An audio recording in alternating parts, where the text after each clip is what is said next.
السلام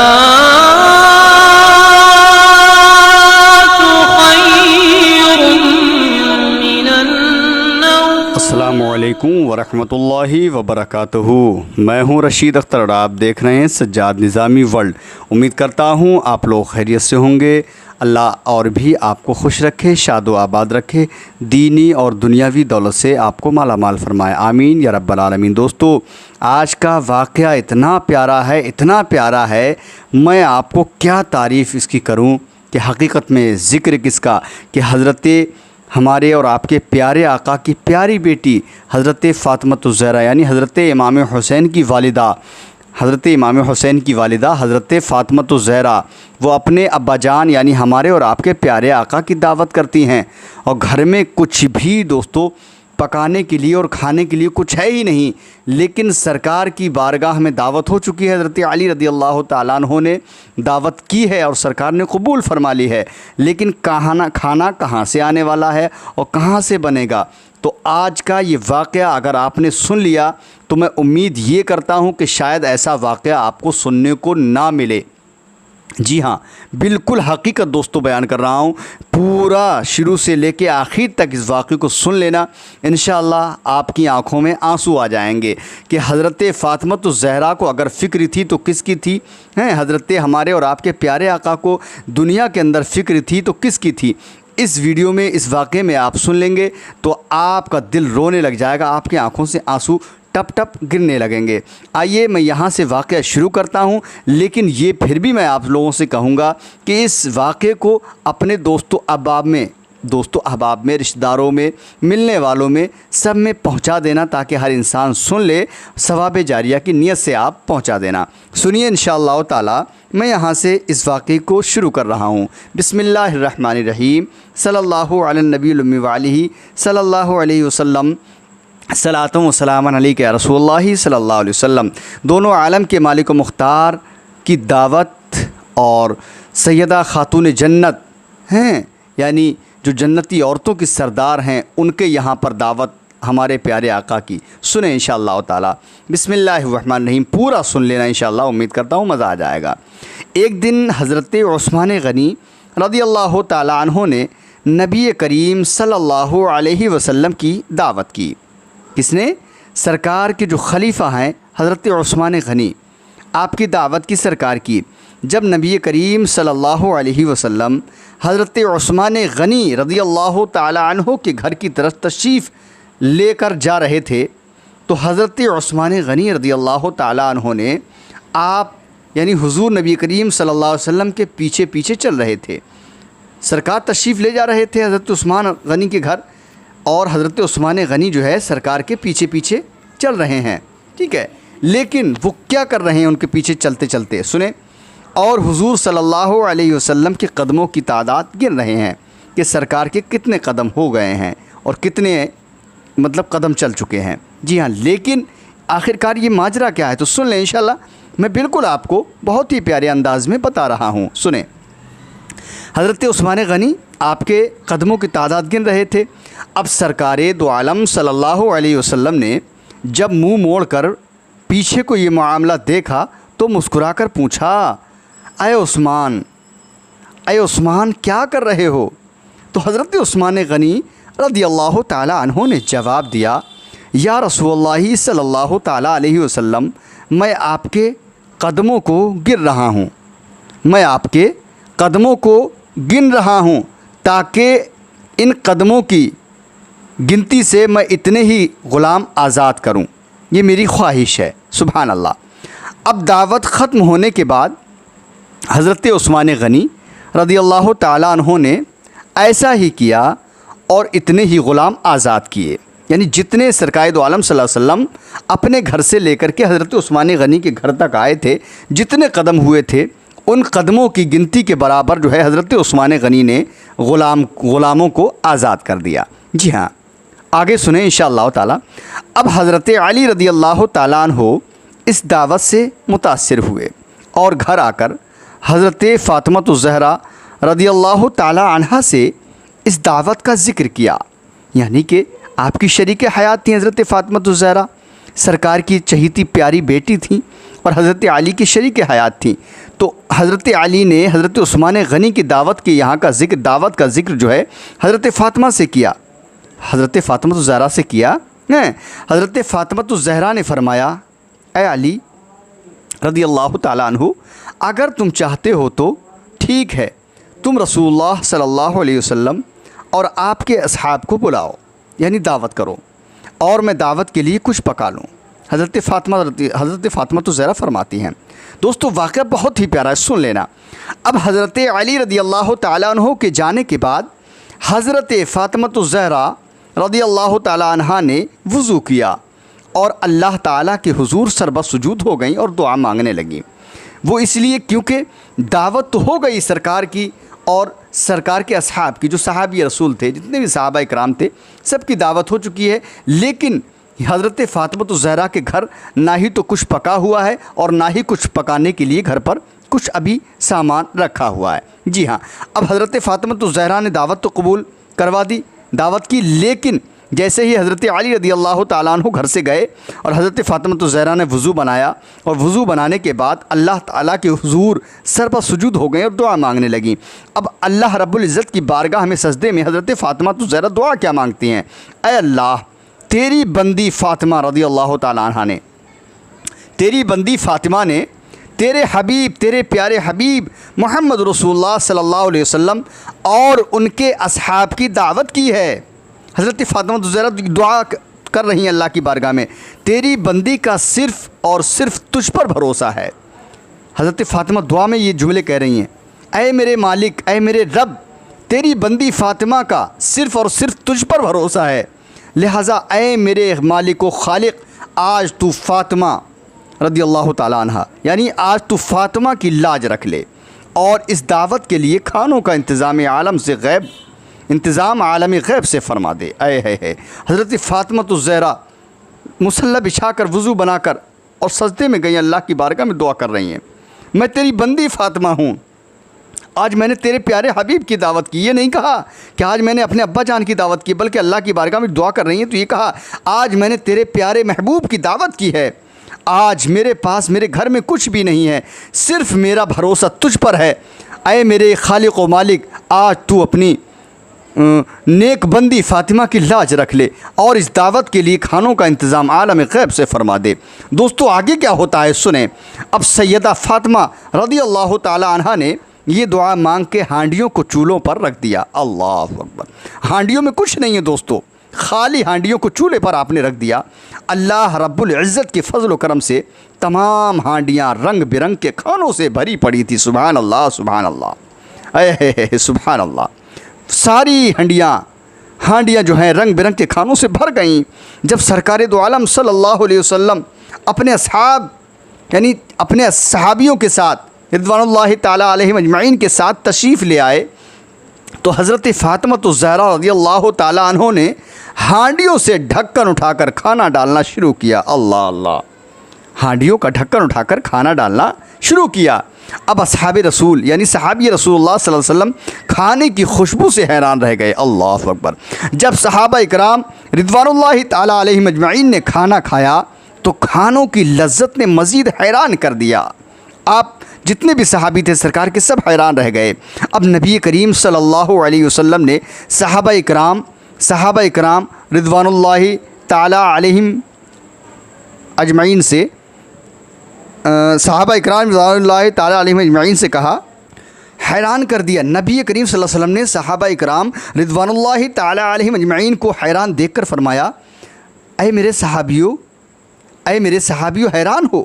اللہ اللہ اللہ، اے میرے صحابیوں حیران ہو، کیوں حیران ہو رہے ہو؟ تمہیں معلوم ہے کھانا کہاں سے آیا ہے؟ تو تمام صحابہ اکرام رضوان اللہ تعالیٰ علیہم اجمعین نے جواب دیا، اللہ اور اس کا رسول بہتر جانتے ہیں۔ اللہ اللہ اللہ اللہ، صحابیوں نے کہا۔ اب سرکار دو عالم صلی اللہ علیہ وسلم نے فرمایا، دوستو حضرت فاطمہ رضی اللہ تعالیٰ عنہ نے یہ کھانا ہم لوگوں کے لیے جنت سے منگوا کر دعوت کی ہے۔ اللہ اللہ اللہ، سبحان اللہ۔ اس کے بعد حضرت فاطمہ الزہرا رضی اللہ تعالی عنہا پھر سربا سجود ہو گئیں اور اس طرح دعا مانگنے لگیں، لیکن اب دعا کیا مانگتی ہیں؟ اے میرے مالک، حضرت فاطمہ کہتی ہیں اے میرے مالک، حضرت عثمان غنی رضی اللہ تعالیٰ عنہ نے تیرے محبوب کے ہر قدم کے بدلے ایک ایک غلام آزاد فرمایا ہے، ایک قدم کے بدلے ایک غلام آزاد کیا ہے، لیکن فاطمہ کے پاس اتنی استطاعت نہیں ہے کہ وہ غلام آزاد کرے۔ اللہ اللہ، اے میرے رب، تو نے پہلے بھی میری لاج رکھی ہے اور جنت سے کھانا بھیج دیا، اب تیرے محبوب صلی اللہ علیہ وسلم جتنے قدم چل کر میرے گھر آئے اتنے ہی سرکار دو عالم صلی اللہ علیہ وسلم کے امتی جہنم کی آگ سے آزاد فرما دے۔ اللہ اللہ، سبحان اللہ سبحان اللہ، آمین آمین آمین۔ دوستو، کیونکہ حضرت عثمان غنی جب اپنے گھر پر لے کر کے گئے تھے سرکار کو، تو ایک ایک قدم کے بدلے قدموں کو گنا تھا۔ گننے کی وجہ یہی تھی کہ آپ نے جو ہے سرکار کے قدموں کے عوض ایک قدم کے بدلے ایک غلام کو آزاد کیا تھا، لیکن حضرت فاطمہ الزہرا کے پاس میں اتنی استطاعت نہیں تھی کہ وہ غلام آزاد کرے۔ اللہ کی بارگاہ میں عرض کیا، دعا کرتی ہیں اے میرے مالک، اے خالق ارض و سما، میں تیری بارگاہ میں دعا کرتی ہوں کہ جو تیرے محبوب اپنے گھر سے میرے گھر پر تشریف لائے ہیں، اس ایک ایک قدم کے بدلے تو اپنے پیارے محبوب کے امتی جہنم کی آگ سے آزاد فرما دے۔ اللہ اکبر۔ ادھر سیدہ فاطمہ الزہرا رضی اللہ تعالیٰ عنہا اس دعا سے فارغ ہوئیں، ادھر جبریل امین علیہ الصلاۃ والتسلیم وحی لے کر بارگاہ خیر الانام صلی اللہ علیہ وسلم میں حاضر ہو گئے اور بشارت سنانے لگے۔ یا رسول اللہ صلی اللہ تعالیٰ علیہ وسلم، اللہ تعالیٰ نے آپ کے ہر قدم کے بدلے 1000 گناہگار امتیوں کو بخش دیا ہے اور جہنم سے آزادی عطا کر دی ہے۔ سبحان اللہ سبحان اللہ۔ اتنے خوبصورت واقعے کو سننے کے بعد اگر آپ نے زیادہ سے زیادہ اس کو شیئر نہیں کیا تو میں سمجھوں گا شاید کہ آپ بہت کنجوسی کرتے ہیں۔ اگر یہ واقعہ بھی آپ نے اپنے دوستوں احباب میں نہیں پہنچایا تو شاید کہ میں سمجھوں گا کہ آپ کے لیے دنیا کی کوئی بھی اچھی ویڈیوز یا اچھا واقعات نہیں ہے جو آپ لوگ شیئر کر پائیں گے۔ ضرور انشاءاللہ تعالی شیئر کریں۔ تو آج کا ویڈیو جو ہے بہت خاص ہے، میں آپ کو بتا دوں آج انشاءاللہ تعالی نکاح کے وقت جو مہر باندھتے ہیں اس کی حقیقت کیا ہے، کتنا ہونا چاہیے، اور یہ مہر آخرکار ہے کیا چیز۔ تو یہ دیکھیے، مہر کا معاملہ ایسا ہے، ہر انسان کی شادی ہوتی ہے، جن لوگوں کی ہو چکی ہے وہ بھی اس ویڈیو کو شروع سے لے کے آخر تک دیکھ لیں، اور جن لوگوں کی نہیں ہوئی ہے شادی وہ بھی اس ویڈیو کو شروع سے لے کے آخر تک دیکھ لیں، آخرکار مہر کیا ہے اور مہر کی اہمیت کیا ہے۔ جی ہاں، انشاءاللہ تعالی لوگ کہتے ہیں کہ معاف کر دیں مہر کو تو کیا مطلب بیوی اس پر جائز ہو جاتی ہے؟ تو حقیقت میں آپ کو بتا رہا ہوں کہ کیا ہے مہر کی اہمیت، سنیں انشاءاللہ تعالی۔ اور میں آپ لوگوں سے بس یہی مؤدبانہ گزارش کروں گا کہ اس ویڈیو کو اپنے پاس تک مت رکھنا، اس ویڈیو کو اپنے دوستوں احباب رشتہ داروں میں پہنچا دینا تاکہ ہر انسان جان لے اور سن لے کہ مہر کی اہمیت کیا ہے اور مہر کیا چیز ہے۔ سنیں، بسم اللہ الرحمن الرحیم۔ مہر کی اہمیت۔ مہر ایسا لفظ ہے جسے زیادہ تر لوگ پہلی بار نکاح کے وقت قاضی صاحب سے 3 بار سنتے ہیں۔ یہ حقیقت بات ہے، یعنی جب نکاح ہوتا ہے نا تو کہتے ہیں مہر معجل، فلانے کی لڑکی مہر معجل اتنا، علاوہ نان و نفقہ کے نان کہتے ہیں، روٹی کوئی آپ کے نکاح میں دی جاتی ہے، آپ نے قبول کیا، تو یہ 3 بار جو ہے سننے کو ملتا ہے نکاح کے وقت میں۔ پھر اس کے بعد جو ہے زندگی بھر اس لفظ کو طلاق کی طرح اپنی زبان پر کبھی نہیں لاتے ہیں، جی ہاں، اور نہ ہی اس کے بارے میں سوچتے ہیں جائے کہ مہر کے مسائل جانیں، کوئی نہیں سوچتا ہے۔ لیکن آج جو ہے انشاءاللہ میں مہر کے مسائل بتا رہا ہوں، جان لیجئے اور انہیں سیکھ لیجئے۔ دوسری بار مہر کا ذکر اس وقت ہوتا ہے، یعنی پہلی بار تو نکاح کے وقت میں ہو جاتا ہے، اور دوسری بار مہر کا ذکر اس وقت ہوتا ہے جب شوہر کا انتقال ہو جاتا ہے، شوہر کا جنازہ گھر سے قبرستان جانے والا ہوتا ہے، جی ہاں، تو اس کی بیوی سے کہا جاتا ہے اپنے شوہر کا مہر معاف کر دو۔ اس وقت وہ دکھ کی ماری مہر معاف کر دیتی ہے تو جنازہ اٹھتا ہے. یعنی جب بیوی اپنے شوہر کو جو ہے مہر معاف کر دیتی ہے تب جو ہے اس کے شوہر کا جنازہ اٹھتا ہے. اور لوگ مہر کا ذکر اس طور پر بھی کرتے ہیں کہ اسے بیوی سے معاف کرا لیتے ہیں. جی ہاں، یعنی کہ ایک تو یہ ہو گیا کہ جنازے کے وقت میں جب انسان مر جاتا ہے، کسی بھی عورت کا شوہر ختم ہو جاتا ہے، تب معاف کرایا جاتا ہے، کہتے ہیں کہ معاف کر دیجئے. اور اس وقت سننے کو یہ ملتا ہے جب نکاح ہوتا ہے. ٹھیک ہے، 2 بار ہوگا. تیسری بار یہ کہ اسے بیوی سے معاف کرا لیتے ہیں. ٹھیک ہے، اگر بیوی خوش دلی سے معاف کر دے یا مہر کی رقم واپس اپنے شوہر کو دے دے تو یہ بیوی کا اختیار ہے. ایسا ہمارے علاقے میں اور عوام میں ہوتا ہے. ٹھیک ہے، جی ہاں، آپ لوگ جانتے ہیں اور پھر بھی انشاءاللہ سن لیجئے. بہت کم لوگ ایسے ہیں جو مہر کے بارے میں جانتے ہیں.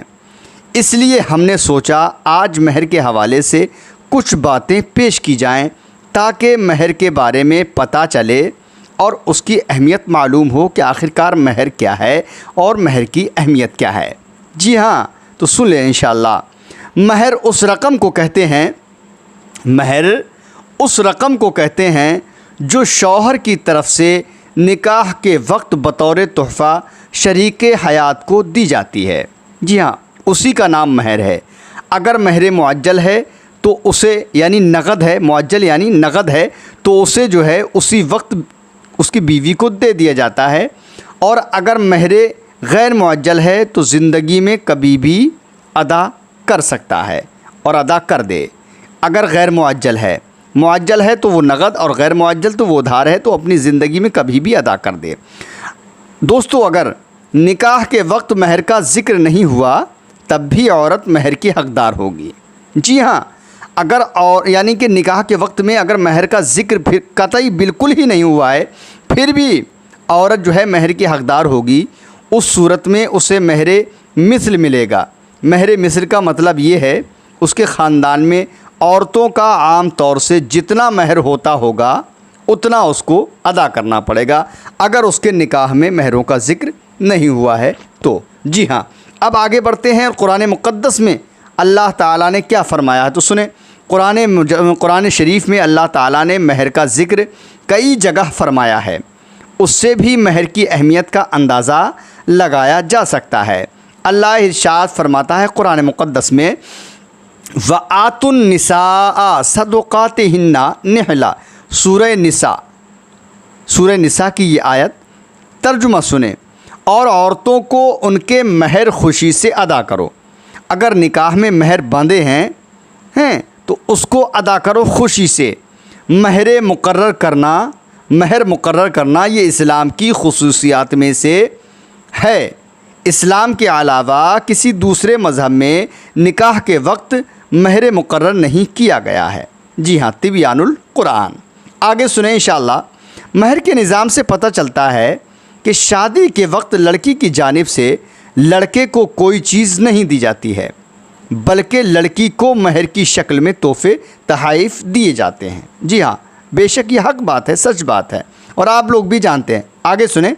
مہر یہ عورت کے لیے شرف عزت کا باعث ہے. سبحان اللہ. کیونکہ اگر کوئی چیز ایسے ہی مل جائے تو اس کی کمائی کا قدر نہیں کی جاتی ہے. جی ہاں، جب کوئی چیز پیسہ خرچ کرنے کے بعد حاصل ہو تو آدمی اس کی قدر کرتا ہے. مہر سے یہ بھی سہارا ہوتا ہے کہ اگر کسی وجہ سے طلاق ہو جائے تو دوسری جگہ نکاح ہونے تک یہ رقم عورت کے کام آتی ہے. جی ہاں، یہ حقیقت بات ہے اور یہ سچ بات ہے. اور دوسرا نکاح ہونے تک اس کا خرچہ پانی چلتا رہتا ہے.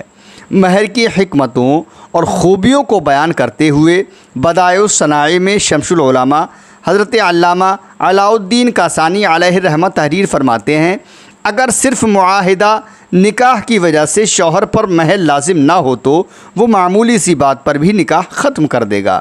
کیونکہ جب مہر اس پر لازم نہیں تو نکاح کا ختم کرنے میں بھی اسے کسی طریقے کی کوئی تکلیف نہیں ہوگی. یوں نکاح سے مطلوبہ مقاصد حاصل نہیں ہوں گے.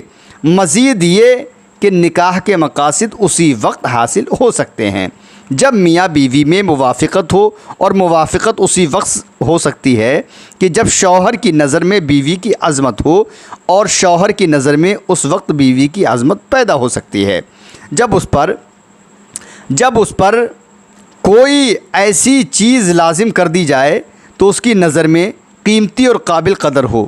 جی ہاں، کیونکہ جس چیز کا حصول مشکل ہو اس کی دل میں قدر ہوتی ہے، انسان اسے عزیز رکھتا ہے، اور جو چیز بآسانی ہاتھ آ جاتی ہے وہ انسان کی نظر میں حقیر ہوتی ہے۔ لہذا اگر عورت کی اہمیت اور وقعت شوہر کی نظر میں نہ ہو تو دونوں میں موافقت نہ ہوگی، نتیجے میں نکاح کے مقاصد حاصل نہیں ہوں گے۔ اب آگے سنیں ہمارے اور آپ کے پیارے آقا کیا فرماتے ہیں۔ جی، رسول اکرم صلی اللہ علیہ وسلم نے بھی کئی احادیث میں مہر کا ذکر فرمایا ہے۔ آپ صلی اللہ علیہ وسلم نے بھی اپنی ازواج مطہرات کو مہر دیا، اور آپ نے اپنی بیٹیوں کا نکاح فرمایا تو ان کا بھی مہر مقرر فرمایا۔ سبحان اللہ۔ حضرت ابو سلمہ رضی اللہ تعالیٰ عنہ بیان فرماتے ہیں، میں نے ام المؤمنین حضرت عائشہ صدیقہ رضی اللہ تعالیٰ علیہ وسلم کا مہر کتنا تھا، یعنی کہ حضرت عائشہ صدیقہ رضی اللہ تعالیٰ نے سوال کیا کہ نبی صلی اللہ علیہ وسلم کا مہر کتنا تھا، تو آپ نے فرمایا حضور صلی اللہ علیہ وسلم کا مہر ازواج مطہرات کے لیے 12.5 اوقیہ تھا، یعنی 500 درہم۔ صحیح مسلم شریف کی حدیث پاک۔ اب سرکار دو عالم صلی اللہ علیہ وسلم کا نکاح حضرت ام حبیبہ رضی اللہ تعالیٰ عنہا سے نجاشی بادشاہ سے کیا، اور 4000 درہم مہر مقرر کیا، جسے نجاشی نے ہی ادا کیا۔ بے شک سبحان اللہ۔ آگے سنیں، حضرت عائشہ صدیقہ رضی اللہ تعالیٰ عنہا بیان فرماتی ہیں کہ رسول اکرم صلی اللہ علیہ وسلم نے مجھ سے گھر کے سامان کے بدلے نکاح فرمایا، جس کی قیمت 70 درہم تھی۔ جی ہاں، اب حضرت فاطمہ رضی اللہ تعالیٰ عنہا کا مہر 400 درہم تھا، اور باقی دیگر نبی کریم صلی اللہ علیہ وسلم شہزادیوں کا مہر 480 درہم تھا۔ شریعت مطہرہ میں مہر کی کم سے کم مقدار 10 درہم مقرر ہے، لیکن زیادہ کی کوئی لمٹ نہیں، آپ جتنا چاہیں باندھ سکتے ہیں، لیکن اتفاق ہونا چاہیے۔ حضرت جابر رضی اللہ تعالیٰ عنہ سے روایت ہے کہ نبی کریم صلی اللہ علیہ وسلم نے فرمایا کہ 10 درہم سے کم مہر نہیں ہے۔ جی ہاں، بے شک کچھ لوگ 10 درہم سے بھی کم مہر بندواتے ہیں، جیسے 1.25 روپیہ، 36 روپے، 786 روپے وغیرہ وغیرہ، اور کہتے ہیں ہمارے یہاں اتنا ہی ہوتا ہے۔ یہ صحیح نہیں ہے۔ اگر کوئی 10 درہم سے کم مہر مقرر رکھے گا پھر بھی اسے 10 درہم تو مہر میں دینا ہی ہوگا، کیونکہ مہر کی کم سے کم مقدار 10 درہم جیسا کہ حدیث شریف سے ثابت ہے۔ اور اس بات کا خیال بھی رکھنا چاہیے کہ مہر بہت زیادہ بھی نہ ہو جیسا کہ حدیث شریف میں ہے، یعنی مہر جو ہے بہت کم ہونا چاہیے۔ حضرت عقبہ بن عامر رضی اللہ تعالیٰ عنہ سے روایت ہے کہ رسول صلی اللہ علیہ وسلم نے فرمایا بہتر وہ مہر ہے جو آسان ہے۔ نکاح کے وقت کچھ لوگ یہ بھی کہہ دیتے ہیں کہ چاہے جتنا مہر رکھ لو کوئی ہمیں طلاق تھوڑی دینا ہے، جبکہ ایسا نہیں ہے۔ مہر کا تعلق طلاق سے نہیں ہے، اسے تو دینا ہی ہوگا، اور بلکہ اس کو ادا کرنا ہی چاہیے، اور اگر کوئی مہر ادا نہیں کرے گا تو احادیث میں اس کے لیے سخت وعیدیں بھی بیان کی گئی ہیں۔ ان احادیث میں سے صرف ایک حدیث ملاحظہ فرمائیں۔ سرکار دو عالم صلی اللہ علیہ وسلم نے فرمایا جس شخص نے کسی عورت سے شادی کی، اس کا مہر کم ہو یا زیادہ، اس کا ارادہ مہر ادا کرنے کا نہیں تھا، اس نے اس عورت کو دھوکہ دیا اور اس نے اس عورت کا حق ادا نہیں کیا، تو قیامت کے دن وہ شخص زانی کی حالت میں اٹھایا جائے گا۔ اللہ اکبر، اللہ اکبر۔ وہ لوگ جنہیں دین کے بارے میں کچھ معلومات نہیں ہے وہ سمجھتے ہیں کہ مہر عورت سے جسمانی لذت حاصل کرنے کا معاوضہ ہے، جبکہ ایسا سوچنا کہنا صحیح نہیں ہے، کیونکہ شادی کے بعد بیوی بھی شوہر کے ذریعے جنسی سکون حاصل کرتی ہے۔ اگر آدمی کو مطلب جو ہے اس کا دل اگر عورت سے ملنے کے لیے کر رہا ہے تو ظاہر سی بات ہے کہ عورت کو بھی جو ہے آدمی سے ملنے کی خواہش ہوتی ہے۔ جی ہاں، جنسی سکون حاصل کرتی ہے۔ شریعت مطہرہ نے بیوی پر مہر کی طرح کچھ لازم نہیں کیا کہ وہ بھی شوہر کو کچھ رقم دے۔ محقق مسائل جدیدہ حضرت مفتی نظام الدین صاحب قبلہ اپنے ایک عوامی خطاب میں اس طرح بیان کرتے ہیں کہ سرکار مدینہ صلی اللہ علیہ وسلم کے زمانے میں عام طور سے جو لوگوں کا مہر ہوتا تھا وہ 400 درہم تھا اور 400 درہم کو اگر ہم آج کے زمانے کے اعتبار سے دیکھیں تو اس کا وزن 1 کلو 306 گرام 368 ملی گرام چاندی کے برابر ہوتا۔ ساتھ میں انہوں نے یہ بھی کہا کہ حضرت فاطمہ رضی اللہ تعالی عنہا کے مہر کی چاندی کا وزن 1 کلو 866 گرام 140 ملی گرام چاندی تھا، تقریباً 2 کلو چاندی میں کچھ کم یہ حضرت علی رضی اللہ تعالیٰ عنہ کا مہر تھا، جبکہ حضرت علی رضی اللہ تعالیٰ عنہ کی مالی حالت ایسی تھی کہ ان کے پاس نہ رہنے کو اپنا مکان تھا اور نہ ہی دینار و درہم تھے۔ تو آج کل جن کے پاس مال و دولت ہو، گھر ہو، مکان ہو، ان کا مہر کتنا ہونا چاہیے، اس کا اندازہ حضرت علی رضی اللہ تعالیٰ عنہ کے مہر سے لگایا جا سکتا ہے۔ جی ہاں، آپ لگا سکتے ہیں۔ اس لیے ہمیں چاہیے کہ جب ہم مہر مقرر کریں تو وہ ایسا ہو جو شوہر اور بیوی دونوں کے لیے مناسب ہو، اور شادی بیاہ میں فضول خرچی سے بچا جائے۔ کچھ لوگوں کو یہ کہتے ہوئے بھی سنا گیا ہے کہ کورونا نے ہماری شادی بیاہ کے فضول خرچوں کو کم کر دیا ہے۔ اللہ اکبر۔ دوستو، بس مہر کے تعلق سے اس ویڈیو میں آپ کے سامنے حاضر ہوا تھا۔ انشاءاللہ تعالی کیسا لگا ضرور بتائیں، اپنے دوستوں احباب میں شیئر کر دیں، کیونکہ یہ بات روکنا مت دوستو۔ اگر یہ بات بھی روک دی یار تو سوچتا ہوں کہ یار آپ کنجوسی کرتے ہیں اچھی بات دوسروں تک پہنچانے میں۔ اگلی ویڈیو میں ملاقات کروں گا۔ اللہ حافظ، دعا خیر میں آپ فرمائیں۔ السلام علیکم ورحمۃ اللہ وبرکاتہ۔ دیکھتے رہیے سجاد نظامی ورلڈ یوٹیوب چینل، آپ کا اپنا۔